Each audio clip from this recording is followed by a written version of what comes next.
Buenas tardes. Vamos a abordar el tema de anticuerpos.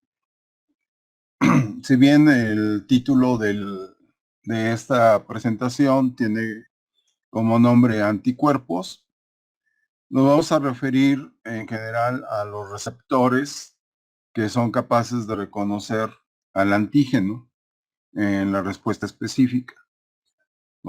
Reconocemos básicamente dos tipos de linfocitos que participan en la respuesta específica, que son los linfocitos B y los linfocitos T. Los linfocitos B como receptor van a tener su superficie un tipo de inmunoglobulina que puede ser la M o la D o ambas. Entonces tiene tanto M como D cuando son vírgenes y cuando ya son células de memoria presentan otro tipo de anticuerpo. Pero de entrada lo que debo de pensar es que el receptor sobre la superficie de los linfocitos B es una inmunoglobulina. Si hablamos de los que no han reconocido todavía el antígeno y no se han activado, entonces poseen receptores del tipo de las inmunoglobulinas M o de las inmunoglobulinas D. Vamos a revisar un poco acerca de el desarrollo histórico de cómo se fueron descubriendo estos anticuerpos. De hecho, en la literatura les puse un artículo en donde en conmemoración al 50 aniversario del descubrimiento de la estructura química de los anticuerpos, desde el descubrimiento hasta la estructura química, cómo fue elucidada, es una de las lecturas que les puse ahí a la mano, para que conozcamos un poco acerca del desarrollo de las inmunoglobulinas. Entonces, en primera instancia vamos a hablar de los anticuerpos. Y después hablaremos del receptor de las células T. Y ahí vamos a ver que la mayoría de los linfocitos T tienen un receptor que se designa como alfa-beta, que es un receptor tipo 2, que tiene dos unidades, que casualmente, como siempre, designamos a la primera como alfa y a la segunda como beta, bien complicados como ven en el área de la química. Y luego tenemos otra subunidad, que es CD3, que forma parte del complejo receptor de los linfocitos T. Entonces vamos a hablar tanto de la formación de los TCR, la formación de los anticuerpos y las moléculas que van a estar formando parte del correceptor. ¿Va? Y después hablaremos ya de las funciones en específico que tienen los anticuerpos. Entonces partimos de lo que sería el desarrollo de los anticuerpos. Los trabajos iniciales que llevaron al descubrimiento de los anticuerpos fueron realizados por Behring y Itasato. Finalmente, Behring recibe premio Nobel por el desarrollo de estos anticuerpos, pero sobre todo fue en relación a un trabajo que realizó para la contención de un brote de difteria. Entonces, para contener de difteria, lo que utilizó fue el conocimiento previo que ya había desarrollado sobre cómo inducir en los animalitos de experimentación la transferencia de inmunidad desde un organismo resistente al cual había sido ya inoculado hacia uno que sería sensible. Entonces, lo que Behring y Kitasato trabajaron en el esquema que les ponía la vez anterior es trabajar con animalitos en estos animalitos de experimentación, los inoculan con una sustancia extraña que es la inmunoglobulina. Entonces estos ratoncitos serán inoculados con una toxina que después lo hacen con la toxina difterica, pero con la que inicialmente trabajan es la toxina tetánica. Entonces, la toxina que induce el tétanos fue utilizada, o en términos generales, póngale toxina. Esa toxina inducía en los animalitos de experimentación una respuesta inmune. ¿Ya? Salía fortalecido. De forma tal que una exposición frente a un nuevo exposición a la toxina, bueno, no había ningún efecto. Entonces el organismo había adquirido inmunidad. Y luego en el suero de ellos estaban presentes sustancias que en un inicio fueron llamadas antitoxinas y con el tiempo fueron siendo llamadas anticuerpos. Entonces, esos anticuerpos son específicos contra la toxina que le da la inducción, pero también puede ser transferidos esos anticuerpos a otro animalito de experimentación y este va a adquirir, por lo menos de forma temporal, inmunidad, ¿no? Entonces tengo aquí 3 características básicas de la respuesta inmune. Es inducible por el antígeno. El antígeno, que es la sustancia extraña al organismo, induce una respuesta. Esta respuesta que se genera es una respuesta específica. Aquí está la especificidad, la inducción, especificidad, y la otra propiedad es la transferencia. Entonces, utilizando esta estrategia de organismos que ya habían enfermado, se habían recuperado, obtiene el suero, lo transfiere hacia pacientes sensibles e induce en ellos una respuesta inmune. Bueno, en función a esas contribuciones fue que Behring, además de las contribuciones básicas, en la contribución que tuvo durante ese control de un brote o una epidemia de difteria, ¿ya? Fue que recibió el premio Nobel de Medicina. Bueno, quien contribuyó y que en su momento no fue incluido dentro del premio Nobel, pero que la gente siempre ha reconocido, es la colaboración de Kitazato. Dice, si bien el artículo publicado por ambos en 1890 sobre la antitoxina del tétano significó un avance relevante en el seguimiento de la inmunología, Behring fue galardonado con el premio Nobel, lo que se otorga a las personas que han logrado un éxito o un descubrimiento importante, y la contribución desarrollada por Behring fue al conocer la antitoxina, que está relacionado, pero con el brote de difteria. Entonces, Behring es el que se recibe el premio Nobel, pero mucho del trabajo pues fue en colaboración con Kitazato. Entonces, Behring y Kitazato son a los que se les reconoce como descubridores de los anticuerpos. Bueno, ¿dónde están los anticuerpos? Los anticuerpos se encuentran en la sangre, en el suero, ¿no? Este es un diagrama de una separación cromatográfica de las proteínas del suero, ¿no? Entonces, a estas proteínas del suero, generalmente las conocen ustedes como gamma inmunoglobulinas. Bueno, el concepto de globulina tiene que ver con una estructura tridimensional que se adopta, que es una forma globular y que son solubles en soluciones acuosas, ¿no? Ahora, ¿dónde se encuentran?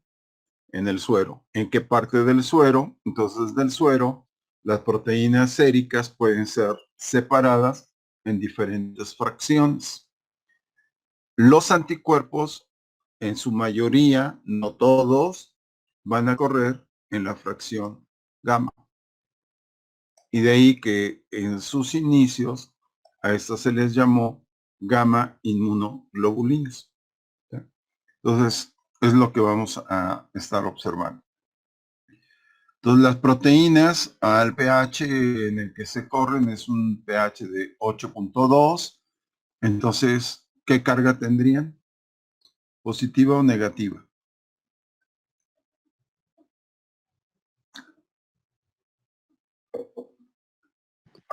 ¿Negativa? Tendrían carga negativa. ¿Y migrarían hacia dónde? La derecha. Tienen aminoácidos hacia la derecha o hacia la izquierda, al polo positivo o negativo. Hacia la izquierda, el polo positivo. Polo positivo. Tienen hacia el polo positivo, ¿ya?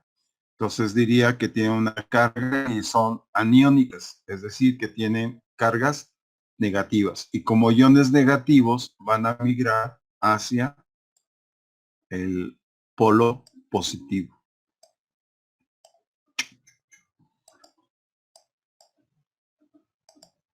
Entonces van a migrar hacia acá.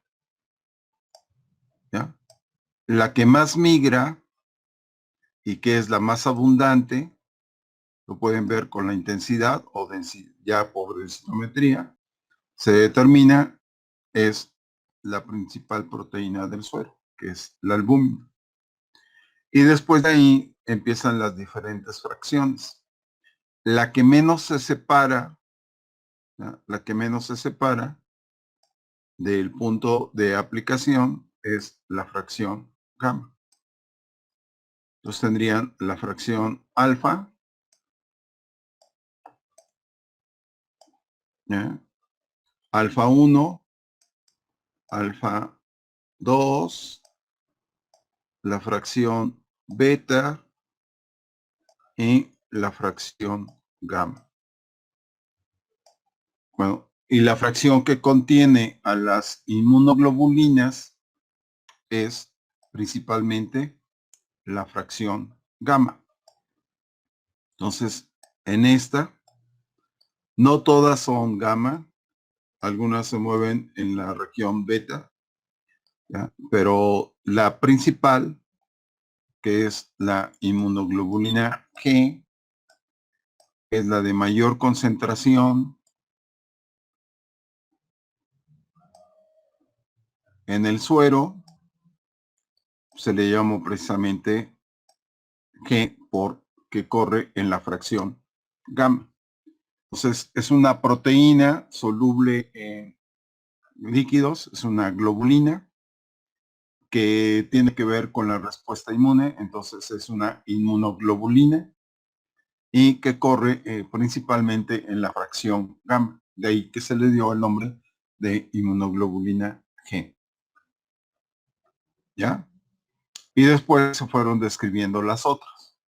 Bueno, no todas corren en la fracción gamma. La más abundante en el suero es la inmunoglobulina G. ¿Va?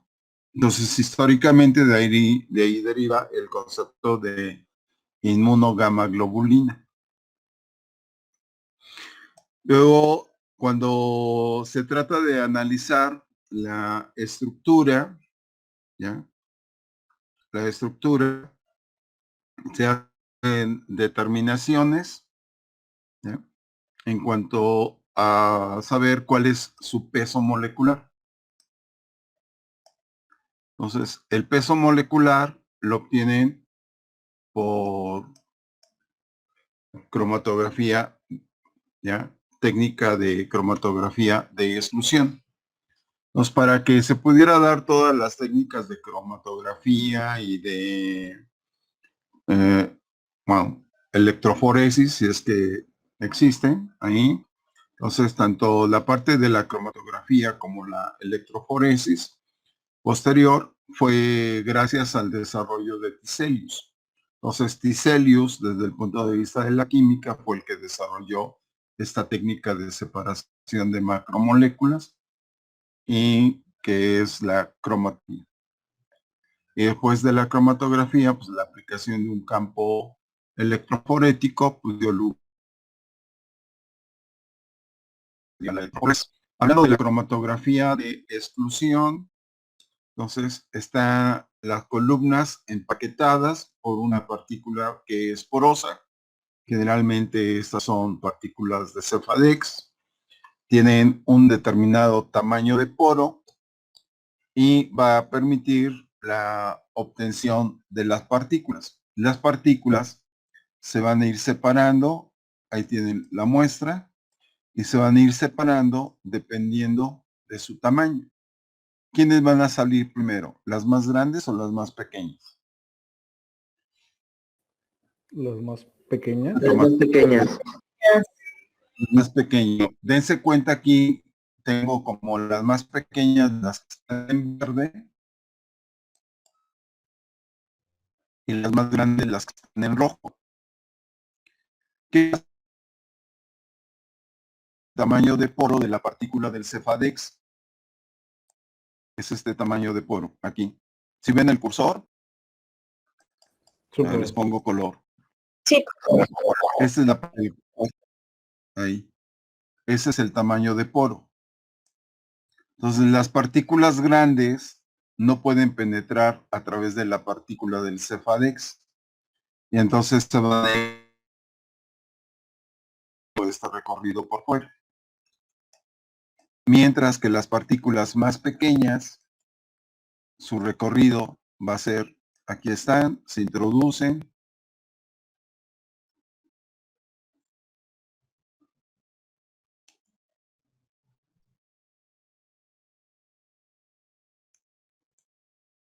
entonces, ¿quiénes saldrán primero? Los grandes.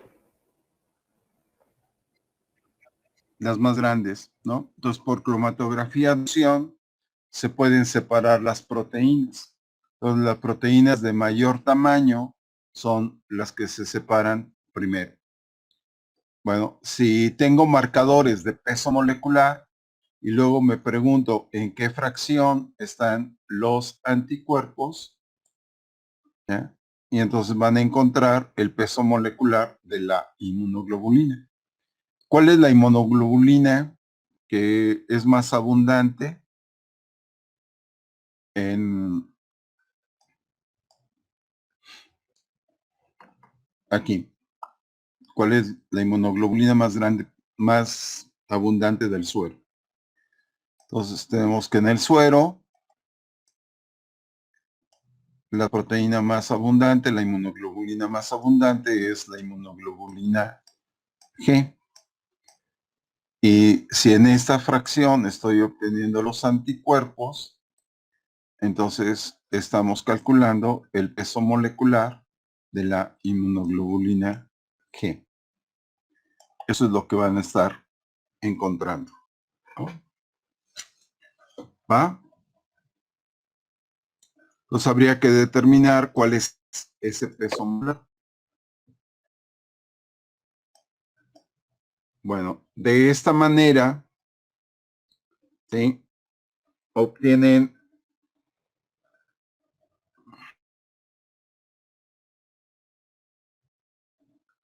a ver, déjenme.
Bueno, No lo tengo, pero el peso molecular es de 147 kilodaltones. En la práctica 150 kilodaltones. Entonces, cuando en la anterior obtuvieron el peso molecular, bueno, llegaron a un peso molecular aproximado de 150 kilodaltones. Entonces, una inmunoglobulina G, eso es lo que pesa. Luego, lo que se les ocurrió fue hacer una cromatografía de exclusión, pero ahora en condiciones desnaturalizantes. La condición desnaturalizante implica hacer la misma cromatografía, pero ahora en presencia de mercaptoetanol. Mercaptoetanol lo que hace es romper todos los posibles puentes disulfuro entre las proteínas. Eso me permite saber si es un solo péptido o son más de un péptido los que están formando a la inmunoglobulina. ¿Ya? ¿Me siguen con la idea? Entonces se agrega mercaptoetanol y se obtienen dos picos. Un pico por ahí de 50 kilodaltones y un pico de 25 kilodaltones. ¿Ya? Entonces una cadena es más pesada que la otra. Cadena H y una cadena más ligera que le vamos a llamar L. Y así se fue como se descubrió que la inmunoglobulina G estaba formada por una globulina de unos 150 kilodaltones que se podía separar en dos proteínas, en dos fracciones, una de 50 y una de 25. Si ustedes tienen 50 y 25, ¿cuánto les da? 75. 75. Pero el peso molecular que había alcanzado era de 150. ¿Cómo es posible explicar que nada más me dé dos cadenas? Perdón, aquí se las puse. Esta es H y esta es la L. La que sale primero es la más pesada y la más ligera es la que sale después. No son los pesos, sino la fracción en la que corre. Entonces, la primera en salir se llama cadena H y la segunda en salir son las cadenas L. De inglés pesado y L de ligero en inglés. Pero me da 75. Bueno, entonces, ¿cómo es que obtengo los 150? Y no solo los 75. Bueno, esto solo es posible si la molécula está formada por dos cadenas pesadas y dos cadenas ligeras. Y la unión entre estas, dado que se rompen con el mercaptoetanol, deben de ser puentes disulfuro. Y de esa manera ya se tiene la estructura de la inmunoglobulina. Entonces, la inmunoglobulina está constituida por dos cadenas pesadas y dos cadenas ligeras. Cadena L, cadena L. Y tanto las cadenas pesadas como las cadenas ligeras se separaron cuando se trata con mercaptoetanol. Entonces, entre cadena pesada y cadena pesada debe de haber puentes disulfuro. Y entre cadena pesada y cadena ligera debe de haber puentes disulfuro. Estos son los puentes disulfuro. Estos puentes se rompen por acción del mercaptoetanol y permiten la separación de cadenas pesadas de 50 kilodaltones y cadenas ligeras de 25 kilodaltones. Profe, Me da 75 en total, por lo sí, dígame. ¿qué dijo que es lo que rompe Sí, el adelante. mercaptoetanol? Los puentes disulfuro. El mercaptoetanol, los puentes disulfuro. Entonces, una cromatografía de exclusión en condiciones no desnaturalizantes te arroja una proteína de 150 kilodaltones. Cuando esa fracción la pusieron en condiciones desnaturalizantes con mercaptoetanol, obtienen dos fracciones. Una equivalente a 50 kilodaltones, que es la cadena pesada, y la otra de 25 kilodaltones, que es la cadena ligera. Dado que se separaron por acción del puente disulfuro, implica que la inmunoglobulina debe de estar formada por dos cadenas pesadas y dos cadenas ligeras para que me dé 75 y 75 los 150 kilodaltones que había determinado. ¿Ya? Entonces, esta es la representación que tenemos inicial de la inmunoglobulina. Es una proteína globular. A ver si tengo...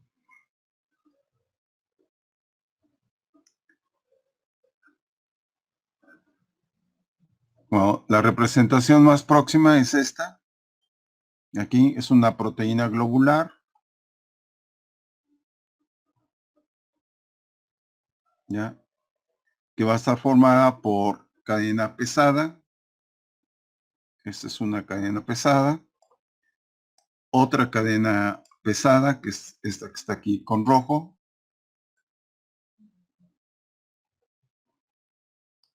Y dos cadenas ligeras que están en verde. Entonces, esta es la representación ya que tenemos de una inmunoglobulina. Es una proteína globular soluble en soluciones salinas o ácidas ligeras. Entonces, que daría la característica de inmunoglobulina. Y luego, ya el peso molecular es de 150 kilodaltones. Y lo que me muestra es que está formada por dos péptidos, dos cadenas, una cadena pesada y una cadena ligera. ¿Ya?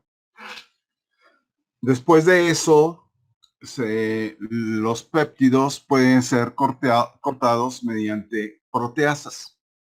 Entonces tengo dos proteasas que se utilizaron, que fue papaína y la peptidasa. Entonces cuando se corta la inmunoglobulina, recordar siempre que se trata de la G ahorita, se corta con papaína, se obtienen dos fracciones. Una fracción que va a ser descrita como FC. FC es cristalizable, es a lo que se refiere. Fracción cristalizable. Es la fracción que se puede purificar hasta obtener cristalitos. Así de puro. Entonces, a eso se le llama fracción cristalizable. Y tienen otra región que va a ser la responsable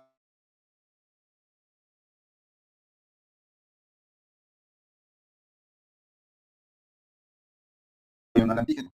Por eso es F, fracción. Entonces tienen una fracción capaz de unirse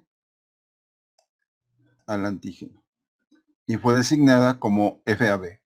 Entonces, cuando cortan con papaína, se obtienen FAB y FC. Eso es lo que se obtiene. ¿Va? Cuando se corta con pepsina, ¿sí? No hay fracción FC, esta se degrada. Y la fracción que une al antígeno está por duplicado. Bueno, eso solo puede ser explicado por el punto de corte. En el caso del punto de corte, se rompe aquí esta unión antes del puente disulfuro que une a las cadenas pesadas. Por lo tanto, me deja esta fracción, que es la fracción cristalizable. Este es el puente disulfuro. El corte es previo a este puente disulfuro y consecuentemente se van a formar dos fragmentos. Se separa fragmento FAB y FAB, que va a estar formado por la cadena ligera y una parte de la cadena pesada, ¿va? Mientras que cuando se corta con pepsina, pues no hay fracción FC, esta se degrada. El corte es posterior al sitio donde se encuentra el puente disulfuro, por lo tanto estas fracciones que unen al antígeno no van a estar presentes. La fracción que une al antígeno es esta.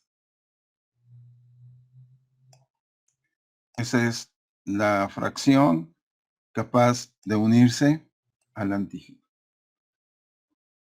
Bueno, y saben que las cadenas polipeptídicas tienen un sentido. Se considera al primer aminoácido de la cadena polipeptídica aquel que extremo sea N, el N-carboxilo. Y el último aminoácido corresponde al que tiene el carboxilo. Entonces tienen el extremo amino y el extremo carboxilo. Entonces, de entrada, lo que puedo estar observando es que la zona en donde se está uniendo el antígeno al anticuerpo está en relación a la región N-terminal de la cadena pesada y de la cadena ligera. ¿Se entiende esa parte? Sí, profe. Sí. Ok.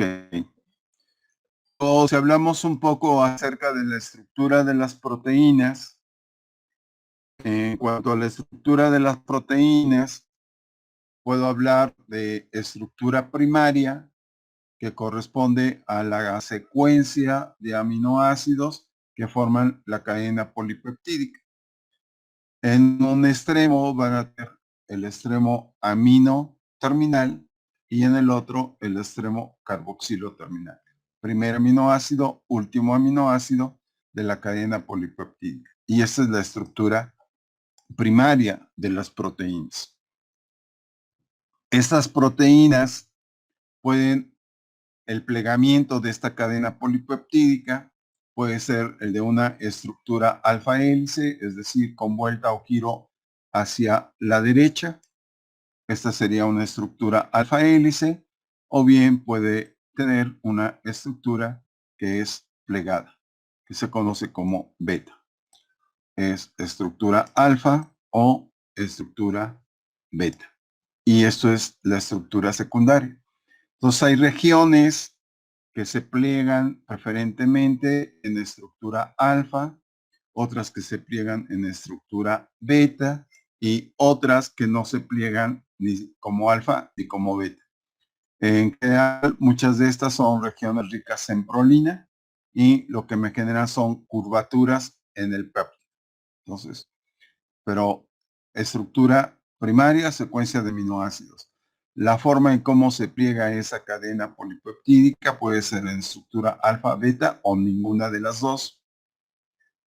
Y la estructura terciaria se refiere a la conformación de la proteína en el espacio. Entonces puede ser una proteína globular, ¿sí? O una proteína fibrosa, ¿no? Como el colágeno. Entonces, de estas no, inmunoglobulinas son de forma globular. Y esa es la estructura terciaria. Y luego la estructura cuaternaria se va a referir a la forma en cómo interactúan dos cadenas polipeptídicas. Entonces, en el caso de la hemoglobina, está formada por dos cadenas alfa y dos cadenas beta. Entonces aquí tendrían otra alfa. Aquí otra alfa. Y tendrían otra cadena beta. ¿Ya? Y cada uno de estos sería, ya esta es la proteína completa. Y cada uno de ellos serían los péptidos que se pueden separar. Van a separar dos cadenas alfa y dos cadenas beta de la hemoglobina, ¿no? Ok. Ya nada más como referente. Las interacciones pueden ser de cualquier tipo, menos interacciones por puentes o enlaces covalentes. Entonces, estas se rompen, se separan, porque no tienen entre sí enlaces covalentes. Bueno, entre estructura secundaria y estructura terciaria hay otro nivel de organización. Ese nivel de organización se le ha llamado dominios. Dominio. ¿Ok? Y luego de esos dominios se hicieron secuenciaciones. Entonces se ve que la cadena ligera está formada por dos regiones llamadas dominios, uno cuya composición de aminoácidos es muy parecida, entonces se le llama región constante, y otra que se caracteriza por tener una gran variabilidad. Entonces me da lugar a una región variable y una región constante. Y nada más tiene un dominio variable y un dominio constante. Entonces, la cadena ligera, dominio variable, dominio constante. Nada más es lo que tiene. Mientras que una tiene un dominio variable y 1, 2, 3. En el caso de la inmunoglobulina G, tiene 1, 2, 3 dominios constantes. Un dominio variable, 3 dominios constantes. Y esos dominios, a su vez, están unidos entre sí de forma intracatenaria por puentes disulfuro. ¿No? Ya esa es la representación que tendríamos de la inmunoglobulina, en particular la más conocida es la inmunoglobulina G, por ser la más abundante, tiene 150 kilodaltones y está formada por dos cadenas, las cadenas pesadas y la cadena ligera. La región variable de la cadena pesada y ligera constituye el sitio de unión para el antígeno. Y las funciones biológicas van a estar dadas por la región constante. Y entre ellas, muchas están vinculadas a la fracción FC. Hay funciones en el dominio C1, dominios en el C2 y en el C3, que vamos a ver más adelante cuál es la característica de esos dominios. ¿Preguntas hasta acá? Entonces, tengo región qué variable región? de la cadena Bueno, pesada y ligera. ¿Mandé? ¿Qué pasó? ¿En qué región dijo que se une el antígeno, profe?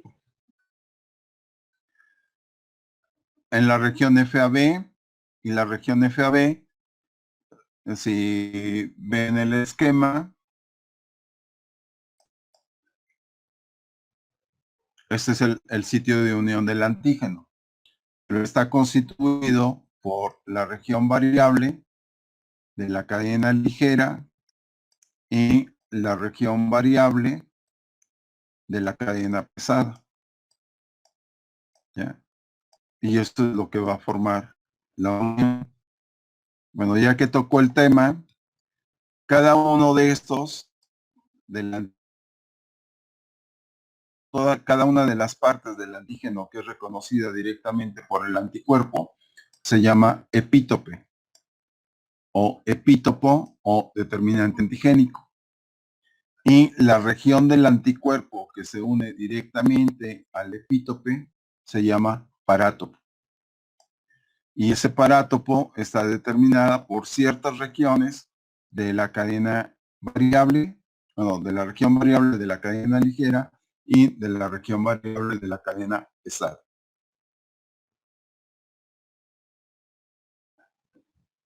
Para saber si son constantes o variables, lo que tuvieron que hacer es secuenciación de los genes, más bien de la secuenciación de la proteína. Ahora es más fácil hacerlo con secuenciación genética, pero fue en un inicio determinado por secuenciación de aminoácidos. Entonces, finalmente esa es la representación que tenemos, ¿ya? Esa sería la forma tridimensional de la inmunoglobulina. Esta es su representación, ¿ya? Cada vez que ustedes encuentran unas flechitas, así, es región beta. Tiene estructura secundaria beta. Cuando encuentran el espiral, es una estructura alfa. Luego, tengo dos regiones, una región variable y una región constante.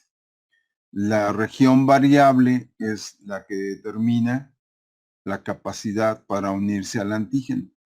Y ahora, dentro de esa región variable, no toda es la responsable de la unión al antígeno.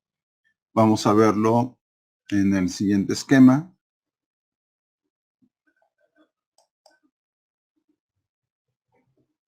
Entonces, se hicieron determinaciones de los genes, más bien no de los genes, sino de los aminoácidos, y se encontró que hay una región constante y una región de hipervariabilidad. Entonces, esa es la región variable.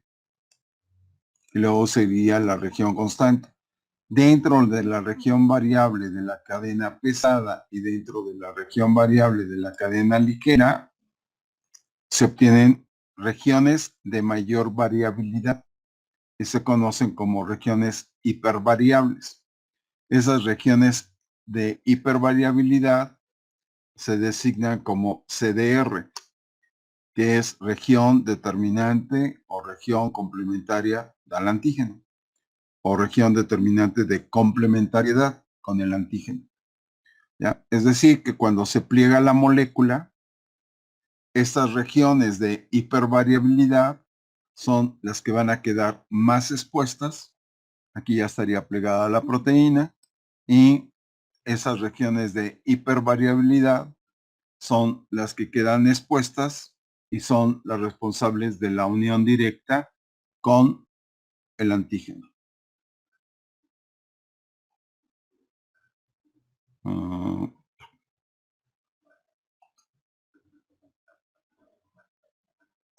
Aquí tendría un ejemplo de ello.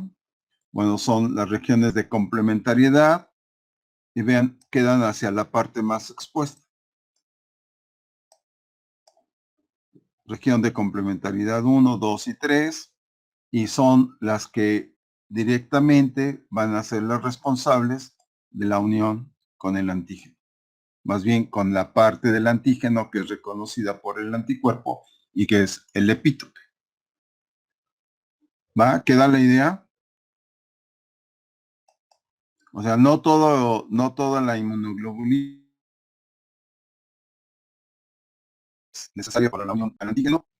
Es importante para la unión al antígeno la región variable de la cadena pesada y ligera, y dentro de estas regiones variables, las regiones de hipervariabilidad son las responsables del reconocimiento directo con el antígeno. ¿Preguntas hasta ahí? ¿No hay preguntas? No, profe. Ok. Iríamos hasta acá. ¿Ya? Y después se encuentran otras inmunoglobulinas. Entonces, ¿cuáles clases de inmunoglobulinas que ustedes conocen? 5. Esas ya se las saben. Bueno, son 5 tipos de cuerpos. La inmunoglobulina es algo más amplio. Los anticuerpos son un tipo de inmunoglobulina. No todas las inmunoglobulinas son anticuerpos, pero sí todos los anticuerpos son inmunoglobulinas.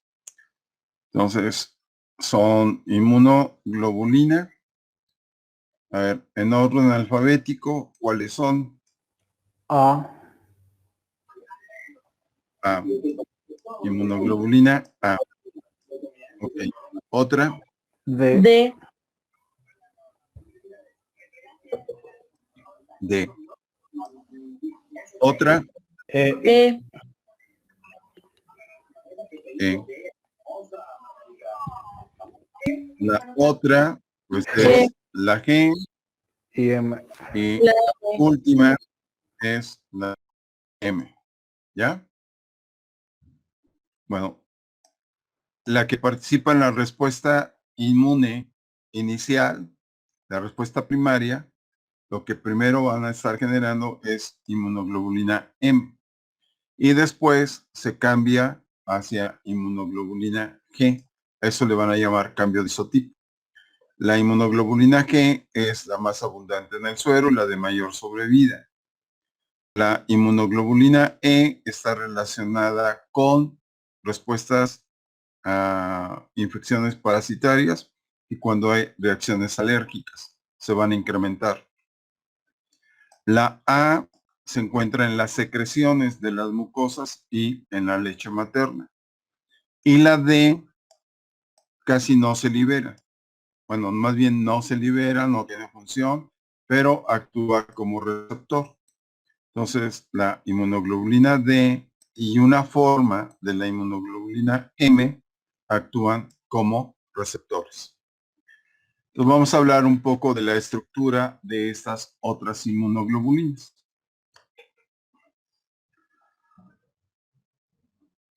Esa sería la común. ¿Ya? Tengo la zona de unión al antígeno, definida por la región variable de la cadena pesada y ligera, y la fracción Fc. Y de la fracción Fc, o de la constante de la cadena pesada, tengo 1, 2, 3 dominios. Y de la cadena ligera van a tener un dominio.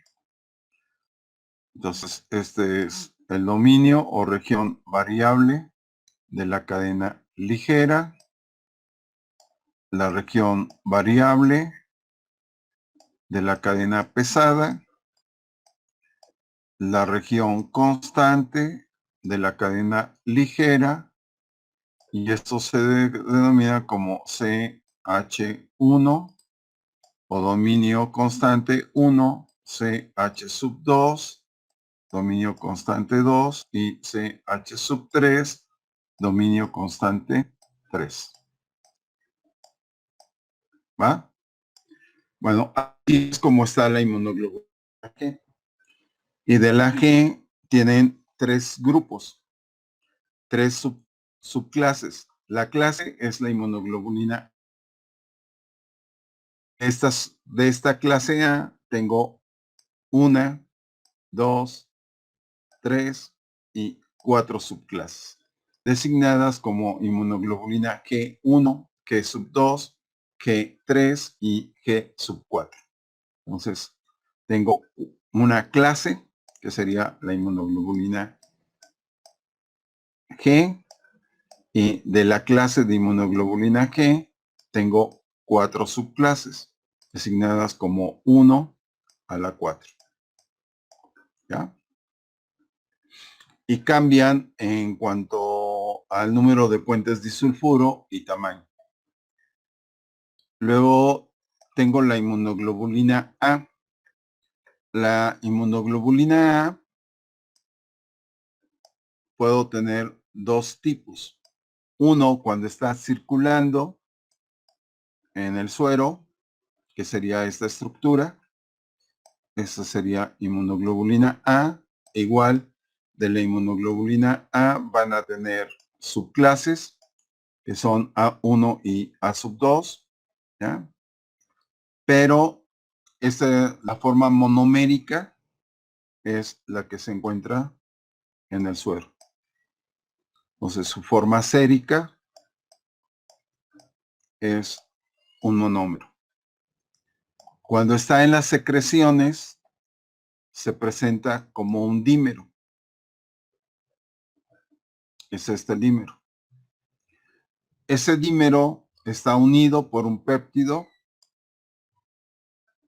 que se le llama cadena J de join, unión, es una cadena de unión o cadena J, y un componente que facilita su proceso de secreción.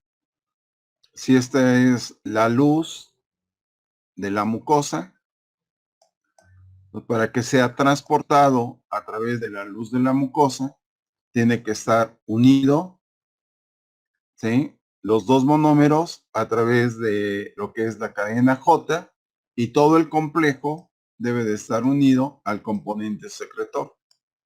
Este va a permitir la internalización y posterior liberación de la inmunoglobulina ya en la luz de la mucosa. Entonces, esto es lo que ocurre con la inmunoglobulina A. En suero es monomérica, en las secreciones es dimérica. Bueno, tengo otra inmunoglobulina.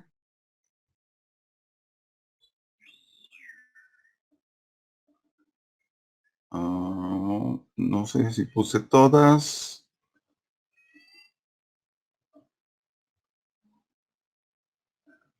Ok, no tengo todas, pero algún comentario de la E.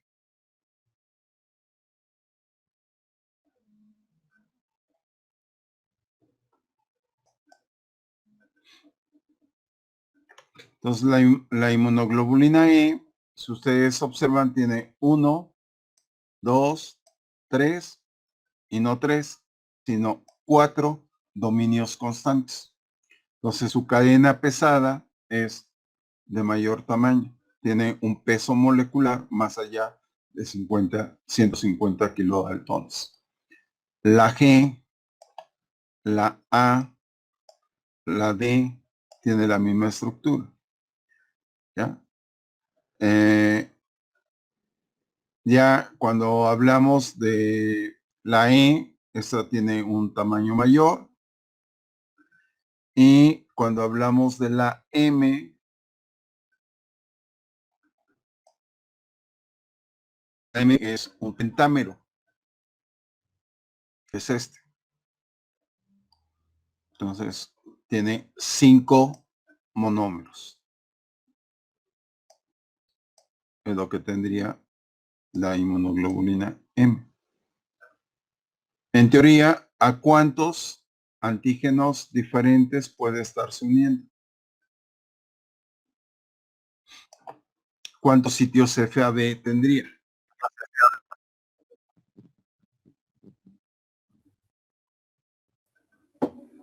¿10? Eso me dice la valencia del anticuerpo.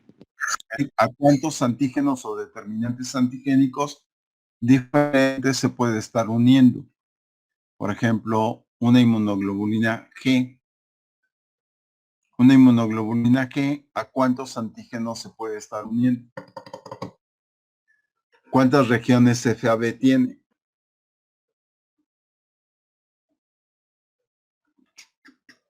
A ver, rápido. Rápido. Bueno, se los digo, tomen nota. Aquí hay una región FAB y aquí es otra región FAB. Entonces puede estarse uniendo a 2 antígenos o a 2 determinantes antigénicos de la misma molécula del antígeno. Entonces su valencia es 2. Para una inmunoglobulina A secretoria, ¿cuántos hay? 4. 4. 1, 2, 3 y 4. Entonces, en la inmunoglobulina A secretoria es 4. Y en la sérica,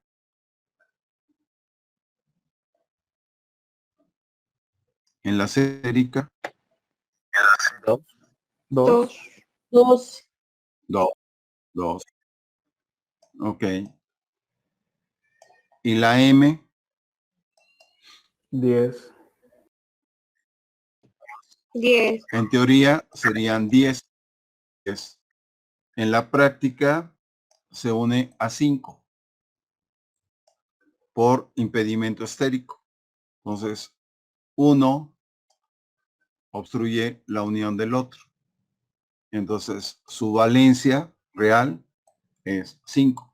Su valencia teórica se podría estar uniendo a 10 antígenos diferentes. Pero por impedimento estérico de espacio, solo se está uniendo a 5. En teoría serían 10. En la realidad se une solo a 5 o más, ¿no? Dependiendo de qué tan próximos estén y si se produce o no impedimento estérico. Ok, una E, ¿a cuántos?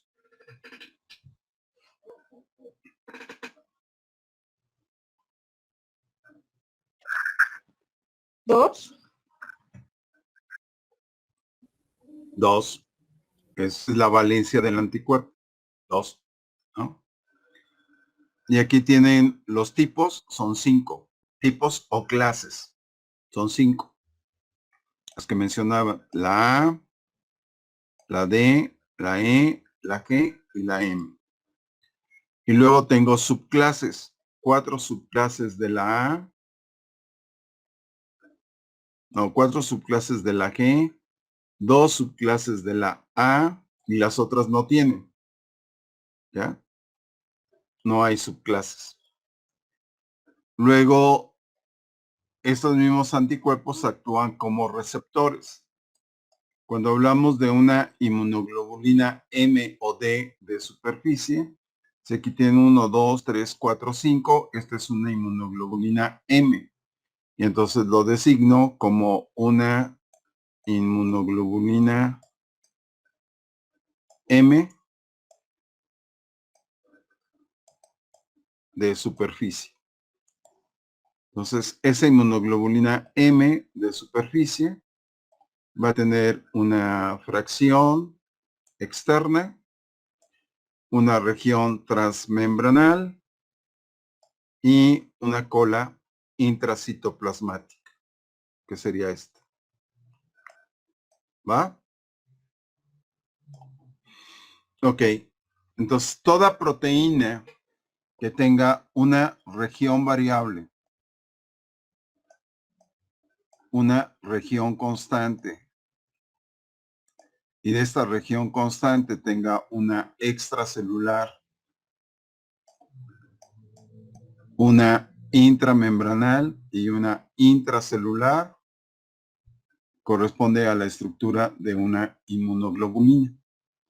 Entonces, todos los anticuerpos son inmunoglobulinas, pero no todas las inmunoglobulinas anticuerpos. Entonces, presento algunas otras inmunoglobulinas.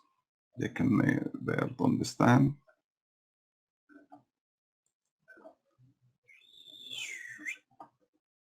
Ok.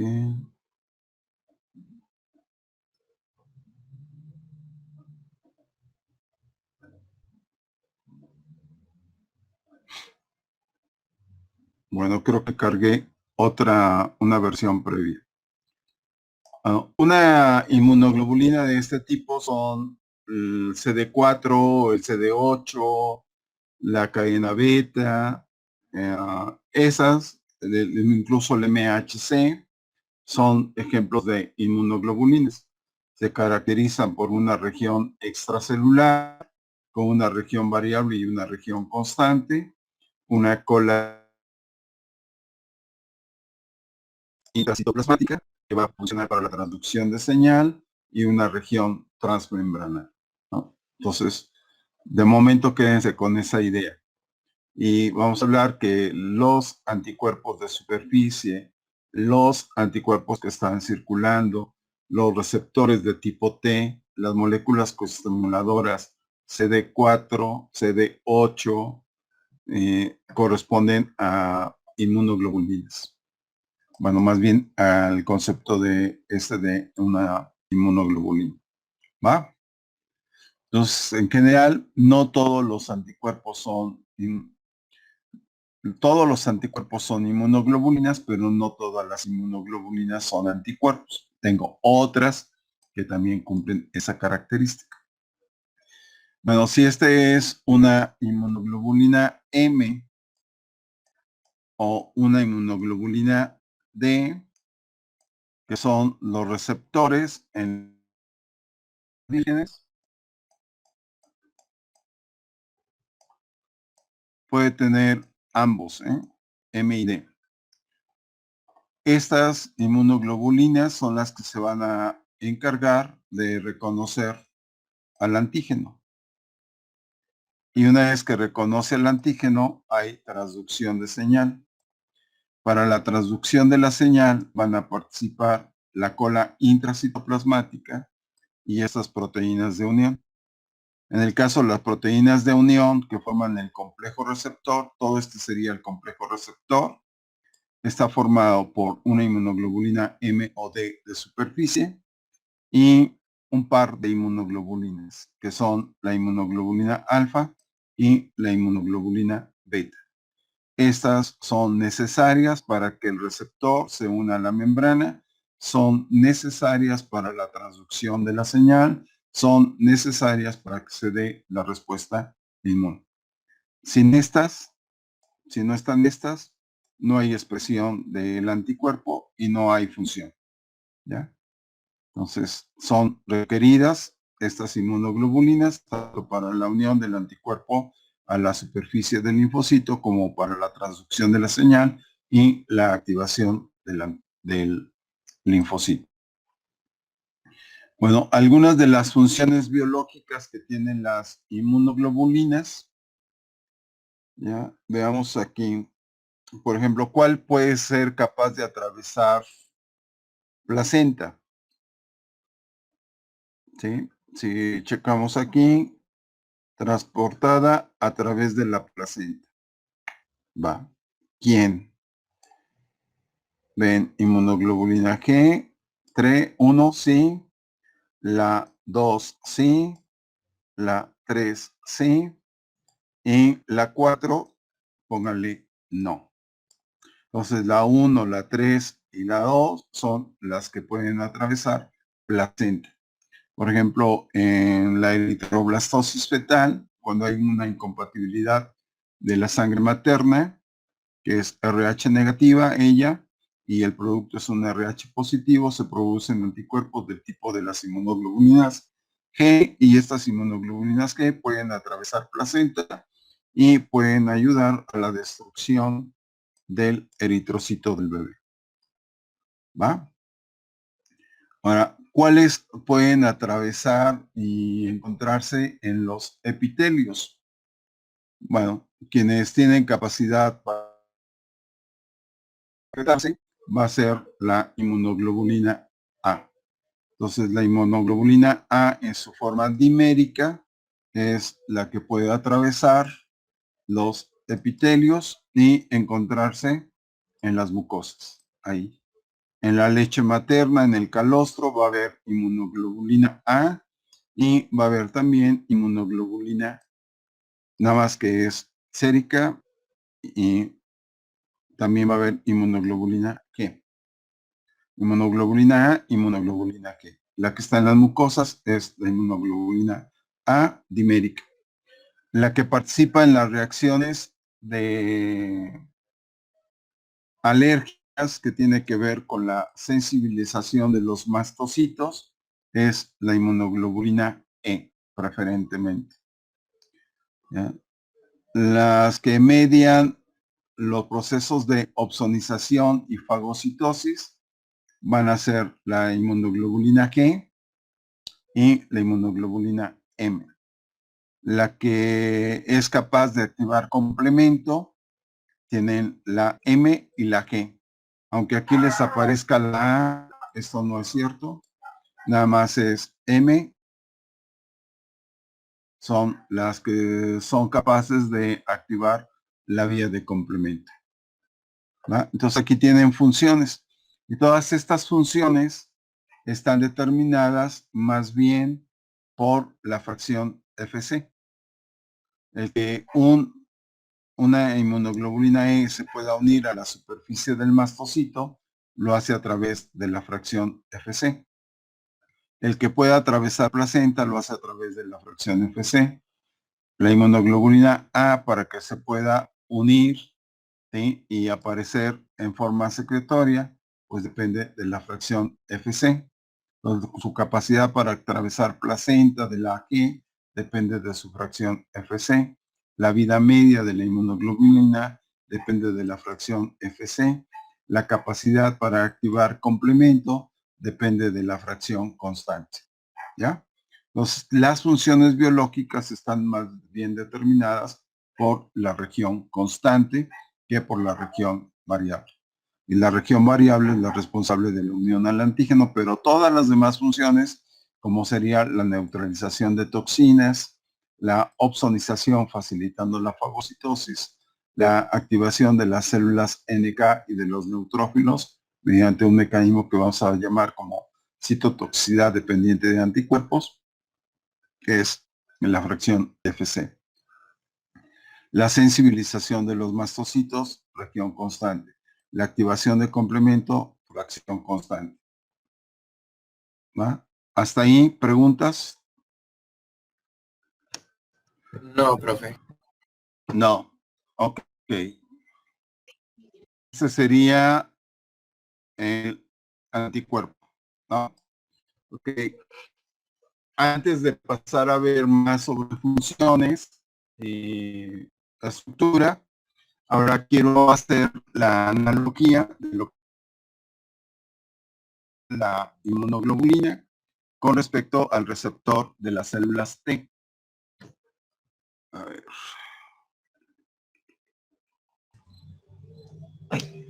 Es que esto no. ¿Profe?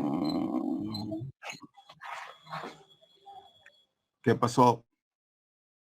¿Cree que le pueda regresar a la diapositiva anterior ¿Qué hay? para sacar una foto? La anterior. De hecho, ya tienen la presentación esta. ¿Eh? Ah, ok, entonces ya no, profe, gracias.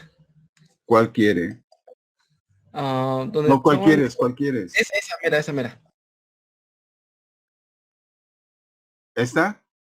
Ok. Sí, profe. Nada más Ya les- dele impresión pantalla. sí, ya le di Sí, impresión. ya Gracias, la profe. tiene.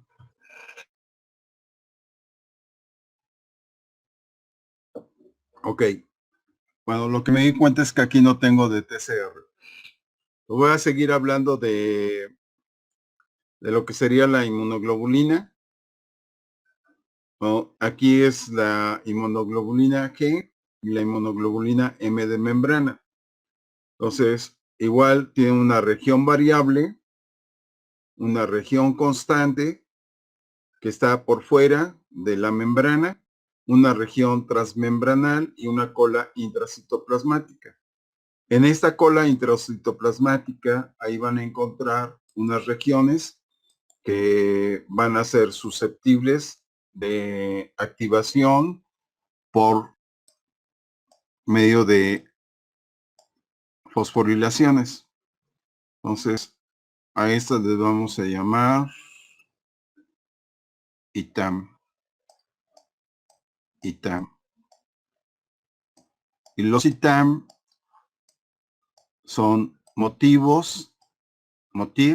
o región de activación de la inmunoglobulina por tirosin quinasas. Entonces va a haber un proceso de fosforilación por medio de proteína quinasas y eso va a iniciar la transducción de la señal. Ya eso lo vemos en activación del anticuerpo. En un linfocito virgen, tienen IgM y tienen IgD. En los linfocitos ya de memoria van a aparecer otras inmunoglobulinas, que puede ser la G, la A o la E. ¿Ya? Más frecuentemente la G. Estas son la parte de la estructura de los dominios, ¿ya? Si estos corresponden a las regiones determinantes de complementariedad, que son la 1, la 2 y la 3, estas regiones son la parte más externa. Si tuviese la proteína y estas son las regiones, cuando se pliegue el péptido va a ser esto. Ahí me deja un cuadrito, se vuelve a plegar, me deja otro de las regiones, se vuelve a plegar y me deja otra de las regiones. Entonces, de forma tal que la parte más externa de ese anticuerpo, que le vamos a llamar región de complementariedad bueno, aquí lo conocen como región determinante de complementariedad, ya en su conjunto le vamos a llamar parátopos.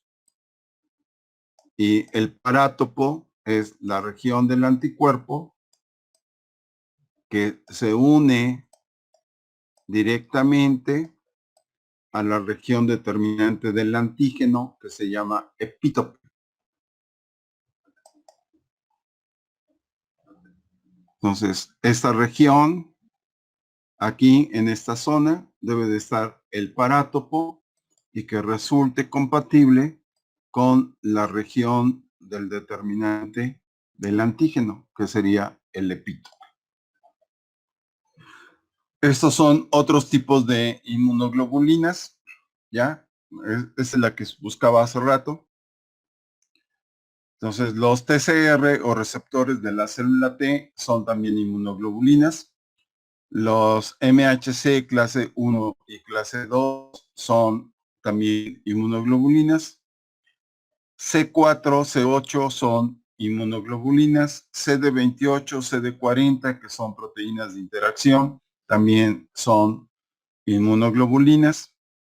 Las proteínas como LFA1 y CAM1, que hablamos en su momento en la conducción de ejemplo de ligandos de integrinas, también son inmunoglobulinas. Y una región extracelular, una región intramembranal y una cola intracitoplasmática. Y dentro de esa región intracitoplasmática, en este caso del TCR y de la inmunoglobulina, vamos a estar encontrando regiones que son susceptibles de activación por medio de tirosin quinasas.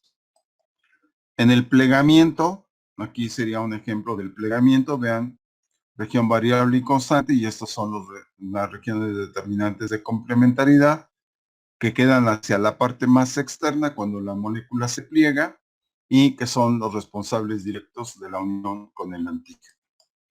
Aquí está en una forma tridimensional. Entonces tienen la región variable y la región constante. Y la forma es como el sinónimo que ustedes manejaban de sustrato enzima, en donde el sustrato, bueno, más bien la enzima, tiene una forma complementaria a la estructura del sustrato. Igual aquí. Entonces, esta región del anticuerpo que se une al antígeno tiene una conformación tal que le permite encajar perfectamente la región del antígeno con respecto al anticuerpo. Luego, estas son algunas de las inmunoglobulinas. Inmunoglobulina A, esto lo pueden aumentar en tamaño. La inmunoglobulina A tiene dos subclases, que es la 1 y la 2. Luego, la D nada más es una y casi no se libera. Concentración mínima, apenas detectable. Y no hay subclase, no hay subclase. La G tengo 4 subclases que se designan como 1, 2, 3, 4. Y lo que cambian es la región completa, la cadena gamma. Si es G, se llama gamma. Si es A, se llama región o cadena alfa. Si es D, se llama delta, E, epsilon y M, mu. Entonces la cadena constante es mu, gamma, epsilon, delta y alfa. ¿Ya? Y esto me habla en cuanto a sobrevida, en cuanto a días presentes en el suero. Entonces la de mayor sobrevivencia es esta, las inmunoglobulinas G. Son las que tienen la mayor sobrevida. Y son las más abundantes en el suero. ¿Ya? Funciones que desarrollan las que opsonización, activación de complemento, citotoxicidad celular dependiente de anticuerpos, la inmunidad del neonato que se recibe a través del paso de los anticuerpos vía placenta, pero también se debe a ella las incompatibilidades materno-fetal en relación al RH. Entonces, eso es lo que tendrían. La A se involucra en la inmunidad de las mucosas. La D actúa como receptor complementario a la diapositiva que tomó foto su compañero, sería esta. Ahí tienen características. La E se involucra con parásitos, principalmente del tipo de los helmintos. Y también participa en las reacciones de alergias, la hipersensibilidad inmediata mediada por inmunoglobulinas E. La M, tengo la M secretora, bueno, más bien la M de superficie, que actúa como receptor en los linfocitos B genes, ¿ya? Y en la forma pentamérica es la primera inmunoglobulina que se forma frente a la respuesta inmune y es capaz de activar complemento. Y es una excelente aglutinina. ¿Ya? Por ejemplo, si hablamos de los determinantes A, B, del grupo sanguíneo A, B y 0, bueno, quien reconoce es una inmunoglobulina M. Y de ahí que muy fácilmente se pueda ver la aglutinación. Mientras que para el RH es una inmunoglobulina G. Entonces, a veces no se puede visualizar fácilmente y hay que hacer, entre otras cosas, pueden aumentar la temperatura o bien agregar un antianticuerpo, que lo van a conocer ustedes como suero de Coombs. Entonces, a través de agregar un antianticuerpo que reconoce a esta inmunoglobulina, entonces se forma la aglutinación y de esa manera se ve complementaria. ¿Ya?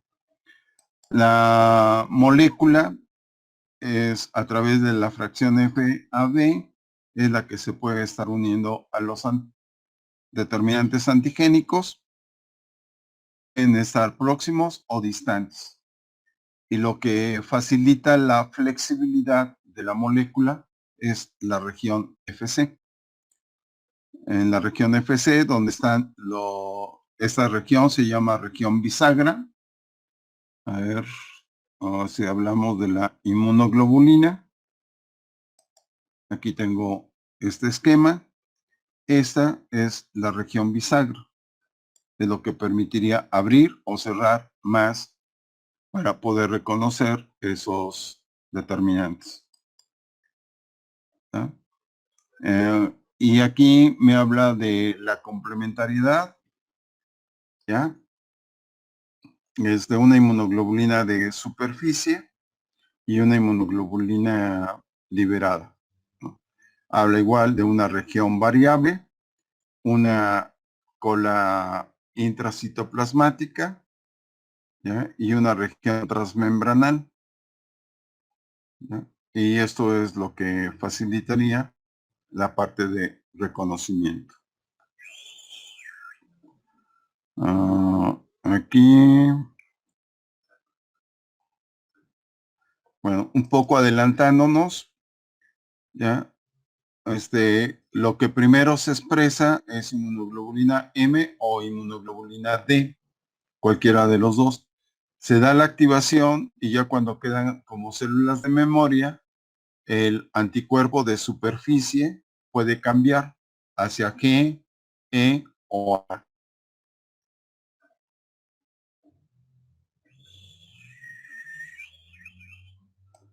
Estas son interacciones antígeno-anticuerpo, ¿ya? Y reacciones de antígeno-anticuerpo. Okay. Esta sería la unión al mastocito a partir de la fracción Fc. La unión de complemento y la secreción son características determinadas por la región constante. Y la zona de unión al antígeno está dada por lo que es la zona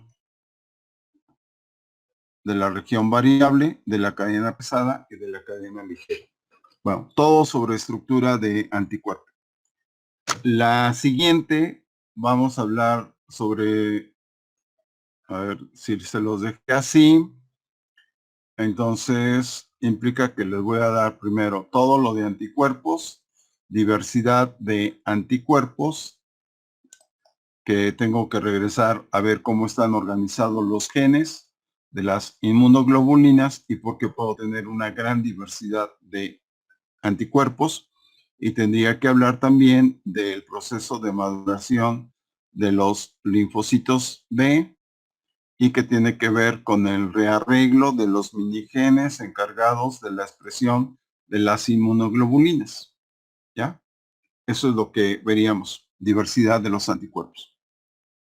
Entonces, para ustedes les dejé así, primero todo lo de los B, anticuerpos y receptor de los anticuerpos y la variabilidad, cómo se expresa o por cómo se explica la variabilidad de anticuerpos. Y ya después es más fácil de entender qué pasa con los linfocitos T en cuanto a su estructura del receptor y la variabilidad que se presenta en sus estructuras. ¿Va? ¿Preguntas? ¿No? En el caso de literatura, van a encontrar ahí mezclado tanto anticuerpo como el TCR. Para fines de facilitarles el proceso, primero vemos todo lo de B y luego vemos todo lo de los linfocitos T. ¿Va? Ok, todo por hoy. Nos escuchamos mañana, por favor. Gracias, profe. Sí, profe, gracias. Okay. Hasta mañana, profe. Hasta luego, hasta mañana. Hasta mañana, profe. No, profe.